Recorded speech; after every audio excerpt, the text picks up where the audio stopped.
general process. When you were how it was commissioned to received. do this painting, like you were paid? I was paid. And so at this time, were you like an established artist, or were you just starting up and you wanted to paint something in your community? It was kind of interesting. Was I an established artist? Or like, I was this, still like, your don't really first big consider project? myself an established artist. No. This was the first big project that I did that I had full control of. Okay. Yeah. But it's not my first big project, no. Let's see, I had come back from Dallas, and when I was in Dallas I worked with some of the museums down there. Basically I'm a museum person. It's where my background as far as all my jobs, so because they're pretty much museums and institutions, you know, dealing with art. Okay, you have to sort of stream by here. Oh, wow. Okay, so that's... Wait, how old is this picture? This 1978? Painting, yeah, this Oh, wow. painting was taken, the picture was taken in 1978. So it was taken right after the mural was... Website, /river.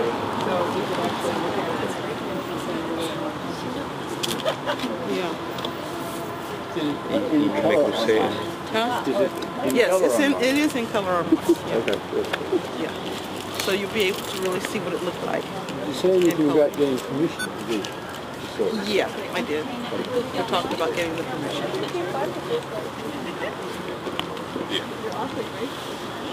So any other questions?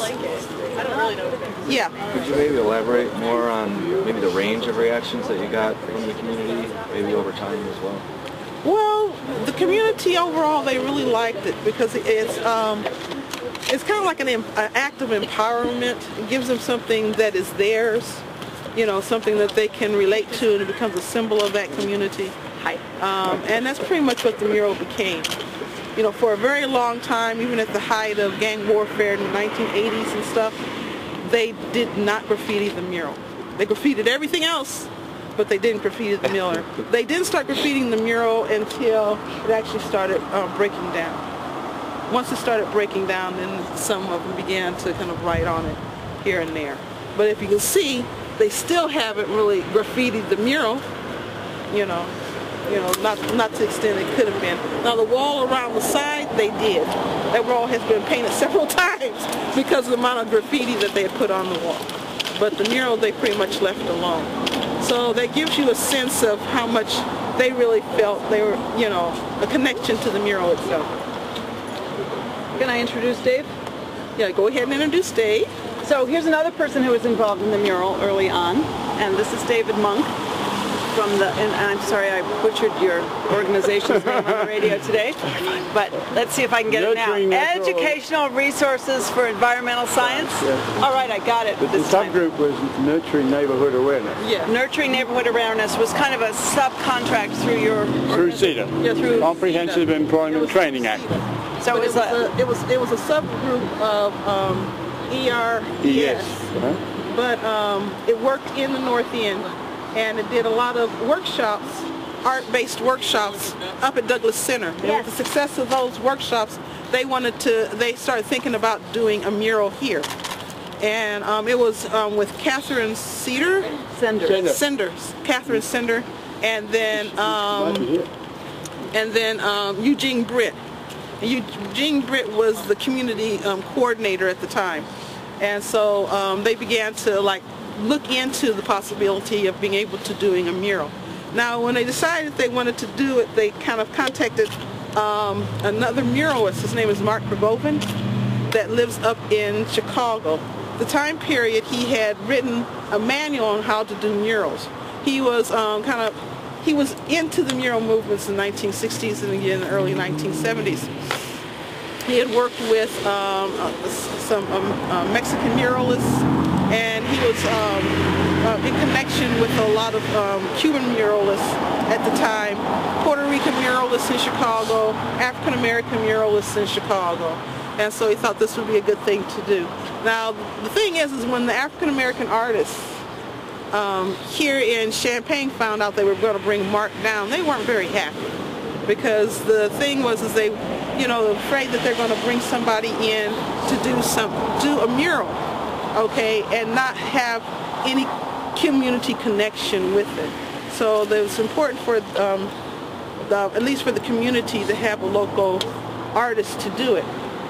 Now the thing is like a lot of the other local artists, they were leery about doing the mural because they didn't want anybody censoring their work. Okay, if they had a strong statement they wanted to put on, they want to be able to put that strong statement. Well, in a community, when you're doing a mural for a community, of course, you have to have a lot of connection, because this isn't like you're going and graffitiing a wall, or, you you decide you're going to just, you get the okay from one person who owns the building, and you put whatever you want on the building. Okay, because they said, well, put it whatever you want on the building. This was, people were very concerned as to what was going to be on the building. Like I said before, was it going to be really, radical, or what was it going to be? So that was one of the things. And the Park District was extremely concerned, and they were consulted because, like I said, with the, we've pretty much gone over that before, with the park. So, had to present to the Park District. And so that's how we got them to supply the supplies. I mean, the money for the supplies, is because they felt very at ease with what I presented them and what was going to happen on the mural. So, I had to make sure this group was okay with it, that group was okay with it, this was okay, that was okay. And the reason why I was kind of asked, I wouldn't really say I was asked to do this. I was asked if I'd be interested in attending the meeting, the original meeting, but where the artists got together. And one of the reasons why I was asked is because I had already had some background. And I had worked on another mural that was here, that was done with some Cuban overs. Yeah, the earthworks. Yeah, I worked with the Cubans that came with earthworks. We can move into Bethel. Okay, would you folks like to move into Bethel? It's dry. We can sit in the area and then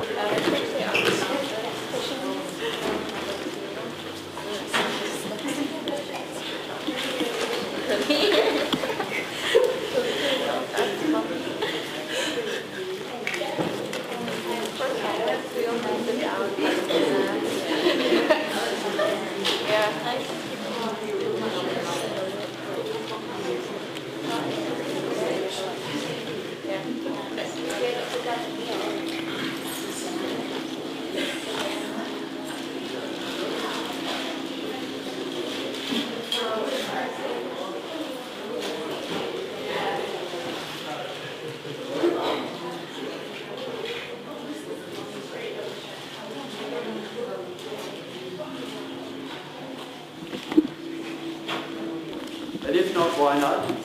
And if not, why would question two? How do other people like Penny feel about it? of the community. So there's still a lot of strong feelings about the mural itself.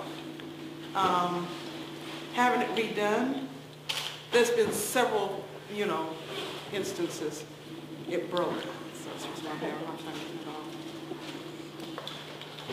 But the question that you had asked, there have been several inquiries over the years as to having the mural redone.